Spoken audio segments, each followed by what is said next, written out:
ఒక అడవిలో కొన్ని మేకలు మేత మేస్తూ ఉన్నాయి. పక్కనే కాలువ పారుతూ ఉంది. కాలువ అటువైపు పచ్చగడ్డి ఒక మేకకు కనిపించింది. ఆ గడ్డిని తినాలంటే కాలువ దాటాలి. ఎలా అని ఆలోచించుకుంటూ ముందుకు వెళ్తుంది. కొద్ది దూరంలో కాలువ దాటడానికి సన్నటి కర్ర దుంగ కనిపించింది. పైనుండి మెల్లగా వెళ్ళాలి. ఎలా అయినా ఆ గడ్డి తినాలని ఆ కర్ర దుంగపై నడుస్తుంది మేక. అప్పుడే అటువైపు నుండి మరొక మేక ఇటువైపు వస్తుంది. ఆ దారి రెండు మేకలు నడవడానికి వీలు లేదు. అవి 2 మధ్యలోకి వచ్చాయి. నేను ముందు వచ్చాను అంటే నేను ముందు వచ్చాను అని 2 పోట్లాడుకుంటూ ఉన్నాయి. మొదటి మేకకు చిన్నప్పుడు తల్లి మేక చెప్పింది గుర్తుకు వచ్చింది. ఇద్దరూ పోట్లాడి కాలువలో పడి కొట్టుకుపోయారు అన్న విషయం గుర్తుకు వచ్చింది.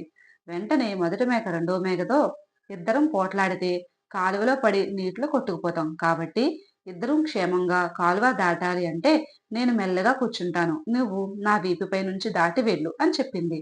రెండో మేక సరేనని మేకపై నుండి